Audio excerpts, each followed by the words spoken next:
Nous allons voir dans cette vidéo comment calculer le discriminant d'une expression du second degré, et donc évidemment, avant cela, définir de quoi il s'agit.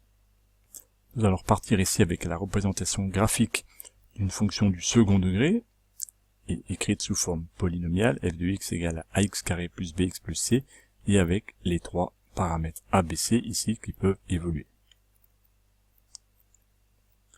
On va s'intéresser à l'intersection de la parabole avec l'axe des abscisses, à savoir quand est-ce que ma fonction du second degré va s'annuler.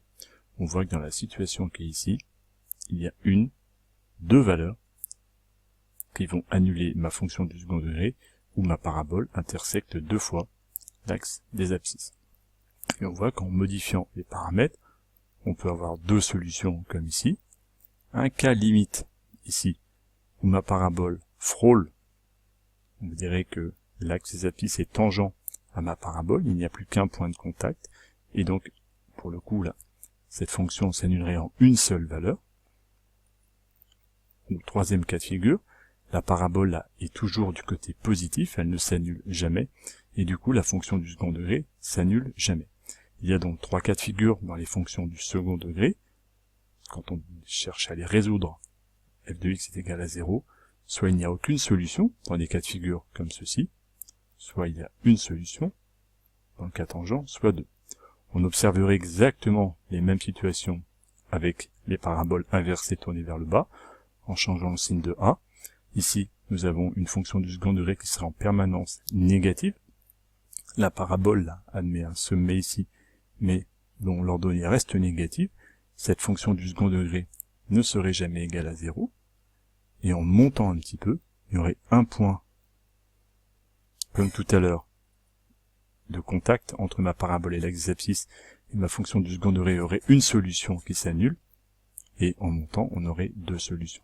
Et donc, en bougeant tous les paramètres a et b, on peut faire tous les variatos qu'on veut, on tombera toujours sur ces trois scénarios possibles. Deux solutions pour f de x égale à 0, une solution ou aucune solution. Donc de façon synthétique, pour déterminer la situation dans laquelle nous allons nous trouver avec une fonction polynôme du second degré, si elle s'écrit sous la forme f de x égale à x carré plus bx plus c, où a, b, c sont les réels, et évidemment a non nul, alors on va être amené à calculer un nombre qu'on appelle discriminant. Attention, il ne s'agit pas de déterminant, mais discriminant, dont la lettre grecque est un delta, un triangle, et ce nombre-là, delta, est égal à b carré moins 4ac.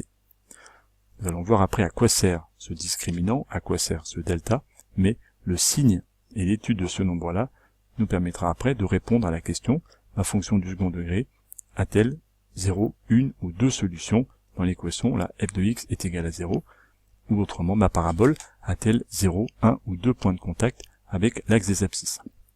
La démonstration qui justifie que ce nombre-là sorte du chapeau est complexe, elle est dans votre bouquin, lisez-la pour ceux qui se sentent capables de la suivre, elle n'est évidemment pas exigible. On vous demande, en première, de connaître cette égalité, delta est égal à b carré moins 4ac, et de connaître la suite pour pouvoir l'appliquer.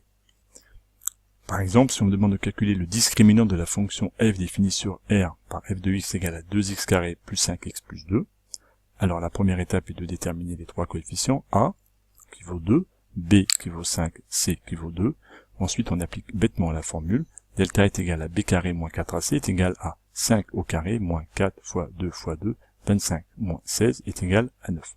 On obtient un delta qui est égal à 9. Et deuxième exemple, on me demande de calculer le discriminant de la fonction f définie par f de x égale à moins 2x carré moins x moins 1. A vaut moins 2, b vaut moins 1, c vaut moins 1. Attention de ne pas se mélanger avec les signes. Le calcul de delta donne v2 moins 4ac, soit le carré de moins 1, moins 4 fois a qui vaut moins 2, c qui vaut moins 1. Il faut y aller doucement. Le carré de moins 1 vaut bien 1. Moins 1 fois moins 1, ça fait 1. Attention ici, il y a un produit de trois nombres négatifs, donc le produit va être négatif, et on fait 4 fois 2 fois 1 qui fait 8. Au total, 1 moins 8 est égal à moins 7. Le delta dans cette situation vaut moins 7.